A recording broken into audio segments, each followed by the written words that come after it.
Eu estou aqui com o professor João Fernandes Teixeira. Para quem não sabe, o professor João Fernandes Teixeira é conhecido, né, filósofo brasileiro, escritor, acadêmico, que, enfim, tem escrito muito, né, sobre filosofia da mente e sobre ciência cognitiva. E hoje eu tenho o prazer de entrevistá-lo aqui. Ele publicou vários livros, eu tenho alguns aqui, ó. Um desses é Como Ler Filosofia da Mente, aqui da série da Paulus, que publicou também outros por essa série. Também publicou aqui que eu tenho Mente, Cérebro e Cognição, que é mais aprofundado sobre filosofia da mente, que está em domínio público também, pode ser baixado gratuitamente aí na internet. Mas, enfim, sem delongas, vamos à entrevista. A Uhum. primeira questão que eu tenho ao professor João Fernandes Teixeira é por que o senhor se interessou pela filosofia? Essa é uma longa história. Pela filosofia, propriamente dita, eu me interessei desde os 13 anos de idade. Por quê? Porque quando eu tinha 13 anos de idade, isso correspondia ao ano de 1968. E eu estava cursando o ensino médio nessa época, e era uma época de manifestações, protestos, demonstrações. A cidade estava realmente, digamos assim, em chamas. Eu morava em São Paulo, continuo morando em São Paulo. E eu, como estudante de ensino médio, eu queria tentar entender por que aquilo estava acontecendo. E então eu comecei a ler algumas coisas. Comecei a ler alguns livros que eu encontrei em casa. O meu pai era advogado e ele tinha formação, um pouco de formação em filosofia também, e alguns livros em casa. E, bom, dessa época, desde os meus 13 anos, eu comecei a ler filosofia e nunca mais consegui parar. Olha só, né? Então, e também o senhor escreveu um livro, né, dessa série aqui, Sim. sobre por que estudar filosofia, não é verdade? Sim, é verdade, é verdade. Uma... É, Pode comentar e sobre essa obra aí. dessa obra, bom, a motivação dela, digamos assim, é uma obra um pouco mais de maturidade, mas a grande motivação dela é o seguinte: chamar a atenção dos estudantes e dos professores de filosofia o quanto é importante aprender a argumentar, quanto é importante saber debater uma questão. Eu acho que isso é até mais importante do que conhecer os clássicos de filosofia. Os clássicos, eles sempre estão aí, a gente sempre pode ah, lançar mão deles, estudá-los e aprender o que eles dizem, mas esse aprendizado de debate, de argumentação, eu acho que essa é a grande função, a grande tarefa dos cursos de filosofia. Entendi. Daqui a pouco também eu pretendo, pela longa experiência que o senhor tem como docente, né, Hum. vários anos aí de filosofia, a gente vai eu pedir para o senhor compartilhar alguma dessa experiência pedagógica mais lá para frente aqui. Mas o senhor também já comentou e já foi ótimo aí, que deu para captar. Mas é uma questão a respeito da metodologia de ensino da filosofia que eu gostaria que o senhor Sim. discutisse depois. Sim.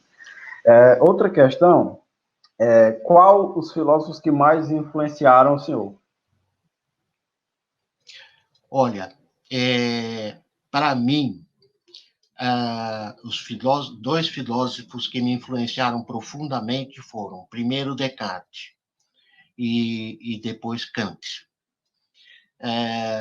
E eu digo por quê?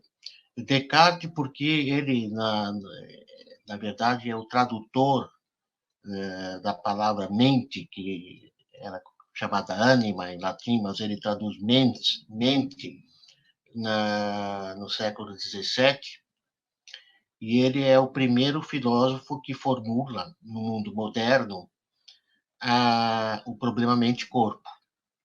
E o problema mente-corpo é, digamos assim, a questão central da filosofia da mente. Na verdade, eu comecei com Descartes para começar a debater esse problema e prosseguir indo em direção à filosofia da mente. E Kant, por quê? É um filósofo complicado, é um filósofo bem difícil de ler. Ninguém deve se envergonhar de dizer, olha, não consegui, peguei a crítica da razão pura que eu comecei a ler e não consegui entender, é assim mesmo. E eu passei por isso também. Mas o que é interessante no Kant é que ele discute a questão do conhecimento. O que podemos conhecer, até onde podemos conhecer, até que ponto o nosso conhecimento não é filtrado e influenciado pelos nossos órgãos de sentido, pelo modo que a gente organiza o conhecimento através dos conceitos que a mente produz. Enfim, são todas as questões que, depois de quase 2 séculos que a Kant publicou a Crítica, ou até, talvez um pouco mais do que 2 séculos, apareceram na ciência cognitiva. E então isso me interessou muito também. Eu acho que eu cheguei à ciência cognitiva através de Kant. Vamos à próxima pergunta. Como foi estudar com Daniel Dennett, né? Um dos filósofos mais influentes do mundo? Olha, foi uma bela experiência. Eu digo a você que eu nunca tinha esperado na minha vida que eu ia ser supervisionado pelo Daniel Dennett. Na verdade, é o seguinte, uma ocasião, fiz uma viagem para os Estados Unidos, uma viagem, sim, com alguns motivos acadêmicos, e fui a Boston, e fui na universidade onde o Dennett dá aula. Cheguei lá na porta e olhei assim, office hours, de tantas às tantas, quarta-feira e tal. E eu simplesmente me lembro do seguinte, de chegar lá na quarta-feira, nessas horários que ele atendia o público, 2 horas por semana, bater na porta, ele me recebeu e começamos me apresentei e começamos a conversar. E daí surgiu um interesse muito grande, e aí ele falou, não, por que você não vem ficar um semestre aqui? E eu fui mesmo, quer dizer, pedi uma bolsa para a FAPESP, me afastei da universidade, e só que esses 6 meses viraram 1 ano e meio. E durante esse 1 ano e meio, ele foi uma pessoa excepcionalmente generosa. Me apresentou para muitas pessoas, me convidou a seguir o curso que ele estava dando na pós, me colocou em contato com muitas pessoas dentro da universidade, me deu várias dicas de como, por exemplo, assinar um site para eu ficar sabendo de todas as palestras de filosofia que estavam acontecendo em Boston. Boston é uma cidade que tem muitas universidades, muitos departamentos. E também, nessa ocasião, assisti como ouvinte um curso em Harvard. Então, foi toda uma experiência realmente muito boa, muito boa. Ele é uma pessoa extremamente humana, extremamente bacana. E, assim, intelectualmente, como foi que ele influenciou o senhor, assim, no modo de fazer filosofia dele? Isso me influenciou, sim. Existem coisas que, digamos assim, pontos de vista dentro da filosofia da mente que eu de certa maneira, adotei, que são pontos de vista dele. E existem outros sobre os quais a gente não tinha um acordo. E ele dizia, que bom eu encontrar uma pessoa que não concorda inteiramente comigo, porque assim nós vamos poder debater, vamos ter uma pessoa para poder conversar, argumentar e tal. A teoria da evolução, que ele, nessa época que eu cheguei lá, ele estava acabando de publicar o livro dele sobre Darwin, que é um monumento. A teoria da evolução foi uma coisa que digamos assim, do modo como ele expõe e defende o darwinismo e tal, uma coisa que me influenciou muito. E depois também essa ideia de fazer uma filosofia muito próxima à ciência. Isso é uma coisa que é uma grande herança que eu acho que eu recebi dele, porque eu acho que hoje em dia realmente se tornou uma coisa praticamente impossível você fazer filosofia todos os setores, inclusive os setores talvez que aparentemente são distantes da ciência, como a ética, a filosofia política e a estética, hoje estão extremamente influenciados pela ciência.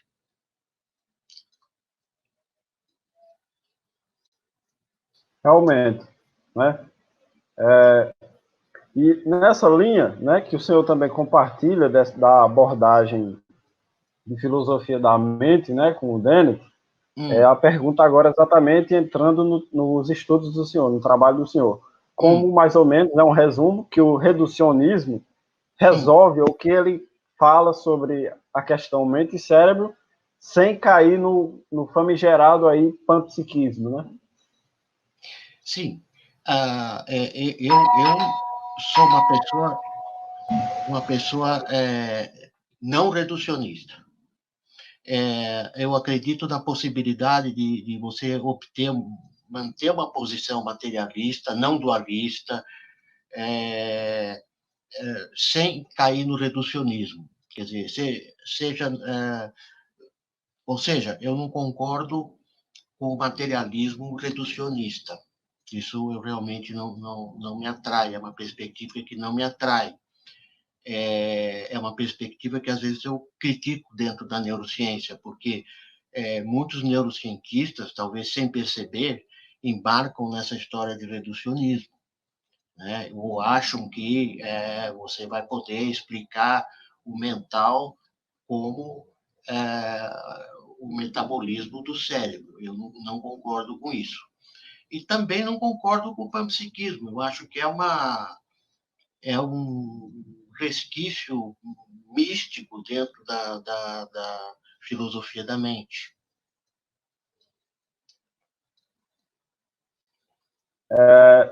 Entendi. Eu estava aqui tomando, né? Acabei me atrapalhando o reducionismo como sinônimo do materialismo, mas enfim, é uma posição materialista, mas não é a posição materialista, né? Não é a posição materialista.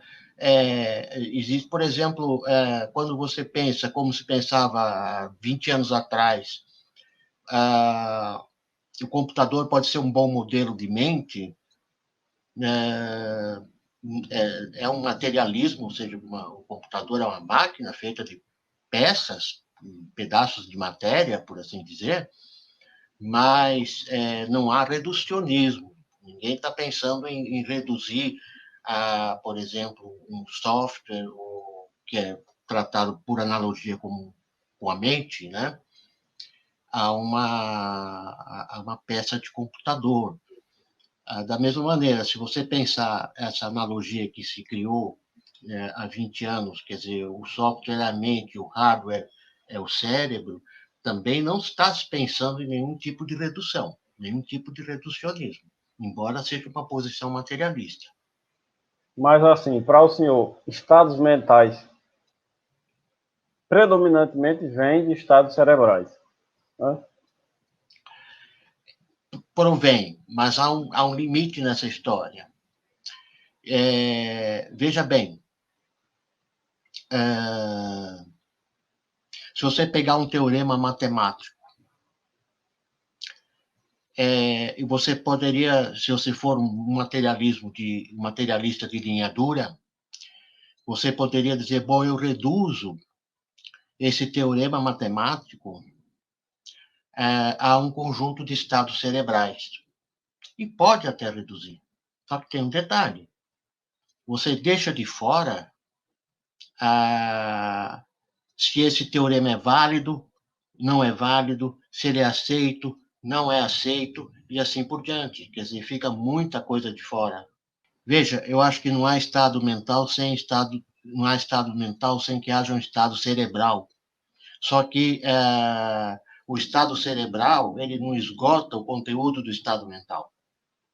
Como eu dei o exemplo do teorema. Qual a importância para a matemática de você reduzir um teorema a um conjunto de estados cerebrais? Nenhuma. O que interessa num teorema é a validade do teorema, é a demonstração, se a demonstração é correta ou não é. Isso não tem correspondente cerebral. A mesma coisa é você pegar o valor de verdade das proposições. Por exemplo, dizer, proposição, a proposição pode ser verdadeira ou falsa. Isso não é uma coisa que pode ser reduzida a estados cerebrais. Não há estados cerebrais corretos e estados cerebrais falsos. Entendi. Aí gostaria também que o senhor resumisse, né? Que o senhor é crítico do dualismo, né? Então, assim, qual é o maior problema com essa visão, né, tradicional do problema? Do dualismo? Olha, o dualismo na verdade, é a filosofia da mente mais popular que existe, né? Todo mundo é dualista, em parte por conta de que as nossas religiões ocidentais, todas elas são dualistas também. Agora, do ponto de vista da ciência, o grande problema do dualismo é o seguinte: você pode até demonstrar que a mente é completamente diferente do cérebro, mas feito isso, bom, e daí? Qual é o teu programa de pesquisa? Não? Como é que você continua? Eu acho que nesse caso aí o problema do dualismo é que ele para nessa proposição. A mente é diferente do cérebro. Ou a mente é incompatível com o cérebro.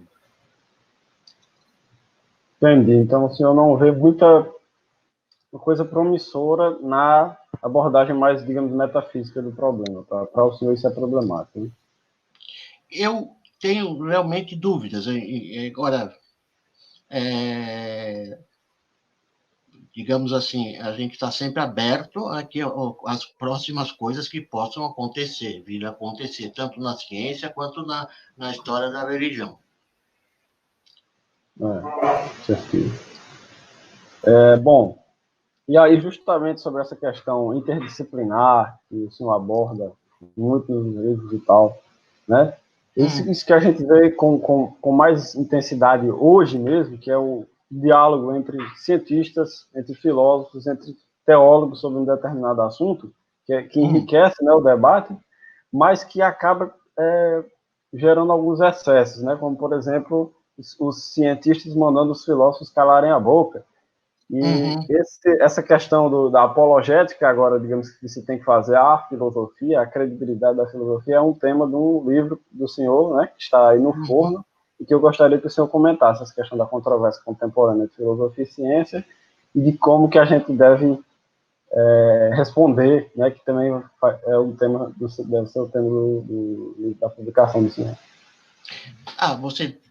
Desculpa, se eu bem entendi a sua pergunta, é como é que eu concebo as relações entre ciência e filosofia. Exatamente. Bom, eu acho que essas duas coisas têm que ser convergentes. E, você sabe, eu estou com um livro no Prelo, que agora deu uma parada aí por causa dessa questão da quarentena. Eu já estava corrigindo as provas, mas é um livro que mostra como que, se nós pegarmos alguns elementos que a ciência nos proporciona hoje, é possível reler a história da filosofia e ver e abordar com uma nova luz os problemas que muitos filósofos ao longo dessa história colocaram. Então, o meu livro de história da filosofia, né? Existe esse preconceito um pouco bobo, eu acho, que é de colocar de um lado a história da filosofia, de outro lado a filosofia analítica, de outro lado a filosofia que comunga com a ciência, Mas exatamente o que eu quero mostrar nesse livro é que não existe conflito nenhum. E então eu fiz ensaios sobre Descartes, sobre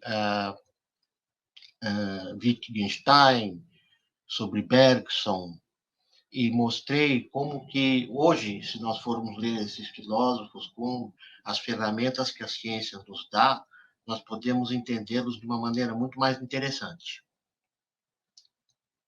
Entendi. Então, assim, é predominantemente um livro de história da filosofia, mas que tem uns ensaios sobre o assunto, né? Uhum. Exato. Entendi. E aí ele pode sair esse ano ainda, né? Dependendo dessa questão aí da quarentena, né? É. Mas eu acho que é trabalho interno agora. Eu não sei se as Ah, gráficas estão fechadas, é tudo meio ah, confuso. entendi. Ah. Mas assim, com certeza muito atual, né? Essa questão esse Exato. suposto conflito entre filosofia e ciência. Porque, assim, Exatamente. né, é um conflito alegado, mas que fundamentalmente não necessariamente tem problema. Né? Pois é, eu acho que são coisas convergentes, Não, filosofia e com ciência. certeza. Uhum. Que a principal ciência de hoje, que é a física, ela era nada mais do que a antiga filosofia natural, né, dos gregos. Exatamente, Então, exatamente. ela, né, a questão da metodologia é para um determinado objeto, né, Uhum. e outros objetos escapam à experimentação, etc. E tal, né. Bom, agora, sobre a publicação mais recente do senhor, aqui, que é o livro Orquestra da Mente, eu queria perguntar, né, Uhum. tem a ver com a questão da abordagem da teoria das cordas, né, Uhum. sobre a consciência, como a física ajuda a entender a consciência, para o senhor. Então, esse livro justamente também é um livro que tenta mostrar como que a ciência pode contribuir para um problema da filosofia da mente. No caso, é como conceber de uma forma a interação entre mente e matéria de maneira que nós possamos ter uma compreensão melhor desse tipo de fenômeno. E eu recorro, então, a essa teoria física, que deve ter uns 25 anos de existência, que é a teoria das cordas, e eu proponho que o mental é o resultado, ou é algo semelhante ao processo de vibração das cordas que compõem a matéria, tá? Então, eu acredito que com essa imagem, e é um livro que trata disso, metáforas e imagens, com essa imagem seja mais interessante, mais palatável conceber a relação mente-cérebro e conceber o próprio conceito de mente.